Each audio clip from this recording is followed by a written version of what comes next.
Olá pessoal, sou o pastor Márcio Aranda, aqui de Campo Grande, Mato Grosso do Sul, e eu vim compartilhar com você uma palavra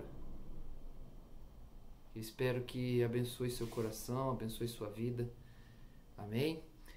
Vamos ler aqui para nós, Filipenses 2,14 diz assim: Fazei tudo sem murmurações nem contendas, para que vos torneis irrepreensíveis e sinceros, filhos de Deus, inculpáveis no meio de uma geração pervertida e corrupta, na qual resplandeceis como luzeiros no mundo, preservando a palavra da vida, para que no dia de Cristo eu me glorie que não corri em vão, nem me esforcei inutilmente. Aqui a palavra de Deus está falando sobre murmuração, mas nós devemos entender o sentido real da murmuração. Muitas vezes a gente lembra dos pecados do povo de Israel, 1 Coríntios 10, vai falar sobre o pecado do povo que levou a trazer a ira de Deus, que fez com que o povo não entrasse na terra de Canaã, na terra prometida. E muitas vezes nós vemos a questão da murmuração como algo meio que superficial, uma pessoa resmungona, uma pessoa reclamona, uma pessoa que às vezes olha para uma situação e já reclama, já manifesta aquela insatisfação. Mas o sentido da palavra murmuração, no original grego dessa carta, significa desprazer não declarado publicamente. Ou seja, a murmuração ela tem muito mais a ver com a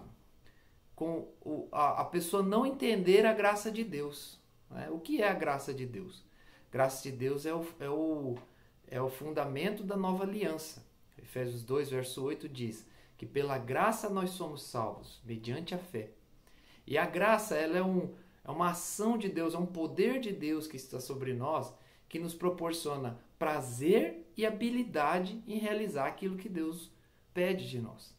Como, por exemplo, coisas do dia a dia de um cristão, como congregar, por exemplo, como entregar o seu dízimo, como pregar a palavra, como realizar o seu trabalho, o seu local de trabalho. Então, tudo isso nós temos que fazer pela graça de Deus. E a graça de Deus ela nos proporciona a habilidade e o prazer.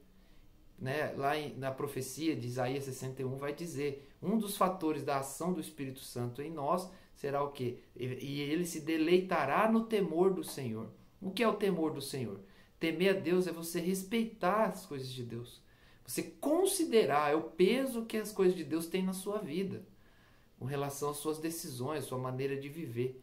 Então ele está dizendo que aquele que teme o Senhor, ele vai se deleitar, ele vai ter prazer em respeitar a Deus, em guardar a palavra de Deus. Então muitas vezes, por exemplo, as pessoas não entendem o poder da ação de Deus, que a palavra da cruz é loucura para quem se perde. A mente de Deus ela é totalmente o contrário da mente do homem. Então, Atos 20, verso 35, o apóstolo Paulo declara, ele fala assim, falando as próprias palavras do Senhor Jesus, que disse, há maior felicidade em dar do que em receber. Mas nós sabemos que essa verdade, essa palavra, ela é o contrário do mundo. As pessoas elas não têm prazer em dar, em repartir, em ofertar, em tirar do que é seu para ajudar o outro, para dar para o reino de Deus. As pessoas têm prazer em ganhar em cima, em receber, tirar do outro, tirar proveito. Principalmente na sociedade hoje moderna no Brasil. Mas o que o Paulo vem dizer? Que a mensagem daquela época na igreja era de que o povo teria o quê?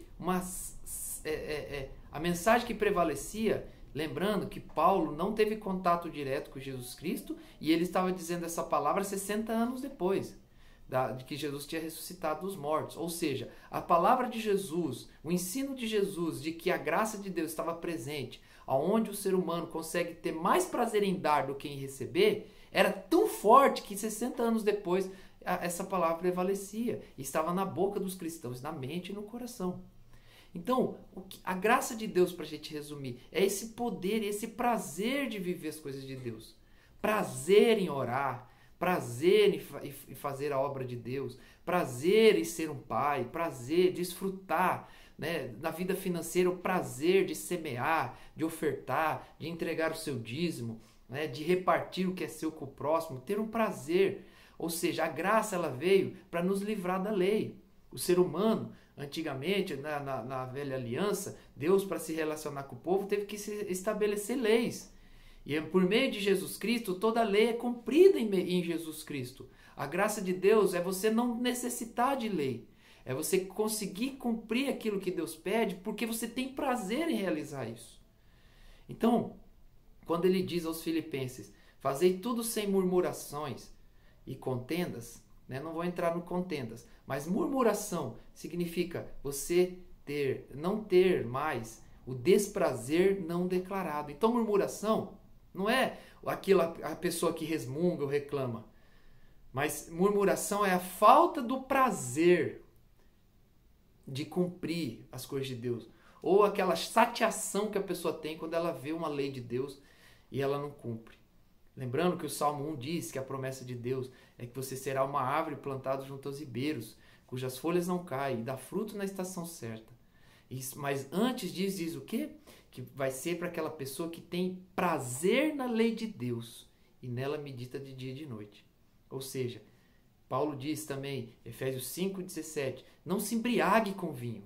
Você não precisa do mundo para ter prazer, mas deixe-se encher do Espírito Santo. Se relacione com Deus, ele fala em salmos, hinos, cânticos espirituais, em gratidão ao Senhor. Ou seja, se conecte com o Espírito Santo através do seu Espírito e Deus vai proporcionar prazer para você.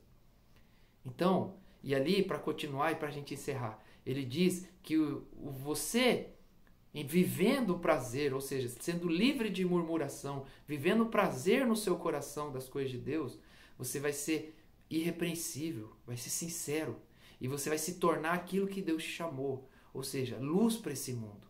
Você vai levar esperança para as pessoas. Então, observe seu coração. Tudo que você faz para Deus é por prazer? Você precisa ser renovado na graça de Deus todo dia.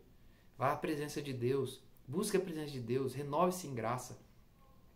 Se você não tem tido prazer na sua família, busque em Deus para ter prazer. Se você não tem prazer de falar do Evangelho para as pessoas, de pregar o Evangelho, você que é pastor, obreiro, busque esse prazer.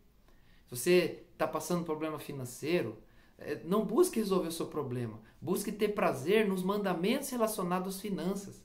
Busque ter felicidade em dar. Busque ter felicidade em ofertar. E ofertar para a sua igreja, ofertar para o seu pastor, ofertar na vida deles, investir o seu dinheiro no reino de Deus. Isso traz grande prazer, traz grande unção de Deus para a sua vida. Que Deus nos abençoe com esta palavra e que isso venha trazer um renovo ao nosso coração. Que Deus nos abençoe grandemente, em nome de Jesus.